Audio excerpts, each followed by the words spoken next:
Hello বন্ধুরা, তোমরা সবাই কেমন আছো? আশা করি সবাই ভালো আছো আর আমিও ভালো আছি। তো বন্ধুরা, চলে এসেছি আজকে আরেকটা ভিডিও নিয়ে। তো আজকে সোমবার, শ্রাবণের লাস্ট সোমবার, তোমরা সবাই জানো। তো যারা যারা শ্রাবণ মাসটা পুরোটা নিরামিষ খেয়ে পুজো করেছো, সবাই তোমরা জানো। তো আজকে শ্রাবণের লাস্ট সোমবার, তো আমাদের এখানে আজকে যজ্ঞ করবে। যজ্ঞ করে লাস্ট সোমবারটা একটু স্পেশাল করে পুজো করা হয়। তো বন্ধুরা, ভিডিওটা লাস্ট অব্দি তোমরা দেখতে থাকো। যতটা পারি সারাদিন পার করা কিছু কিছু সময় তোমাদের সাথে আমি শেয়ার করব। তো বন্ধুরা, এই যে মন্দিরটা, এটা হচ্ছে দুর্গা মন্দির। তো আমাদের এখানে যে দুর্গা পুজোটা করে, তো সেইখানে ভিতরে একটা শিব ঠাকুরও আছে। তো সেইখানেও পুজো দিয়েছিলাম আমরা দিয়ে। তো আমাদের মেন পুজো যেটা, সেটা হয়েছে সামনে একটা বট গাছ রয়েছে, বড়, অনেক পুরনো, অনেক প্রাচীন একটা গাছ রয়েছে, যেখানে অনেক আগের থেকেই পুজো করা হয়। ছোটবেলা থেকে দেখে এসেছি সেখানে পুজো করে। তো আমরা সেখানেই পুজোটা করেছি। আর যেহেতু মন্দিরটা সামনে রয়েছে, মায়ের মন্দিরটা রয়েছে, তো সেখানেও একটু গিয়ে ভেতরে ঢুকে একটু প্রণাম করেছি, পুজো দিয়েছি। তো তোমরা সবাই দেখতে পাচ্ছ মন্দিরটা একটু নোংরা রয়েছে, কেন কি এখানে রোজ দিন পুজো হয় না। তো এখানে শুধু বছরে একবারই পুজো হয়, যখন মায়ের পুজো হয় তখনই শুধু।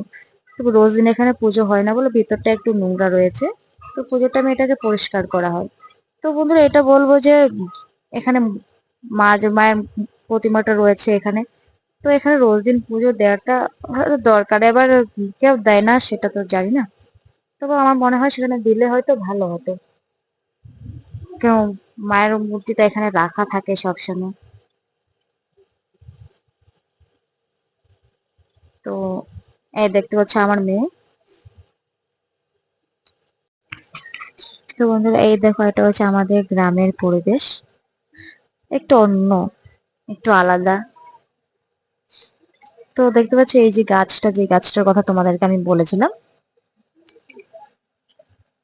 তো দেখো, এই হয়েছে আমাদের গ্রামের জায়গা। আমার খুব ভালো লাগে। তো তোমাদের কার কার গ্রামের বাড়ি, গ্রামের জায়গা খুব ভালো লাগে আমাকে অবশ্যই জানিও। তো এই যে গাছটা তোমরা দেখতে পাচ্ছ বন্ধুরা, এটা অনেক পুরনো গাছ। এই গাছের অনেক কিছু অলৌকিক ঘটনা আছে, যেটা লোকের মুখে আমরা শুনে এসেছি, ছোট থেকে শুনে এসেছি, যে আগেকার যারা যারা ছিল সবাই বলতো।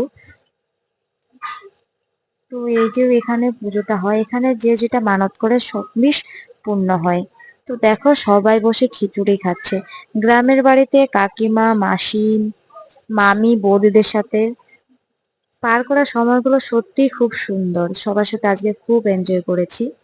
তো প্রতি বছর তো শ্বশুর বাড়িতে থাকি, আর হয় না সেখানে, তবে গ্রামের বাড়িতে এদের সাথে পুজো করে খুব ভালো লেগেছে। খুব খুব খুব ভালো লেগেছে।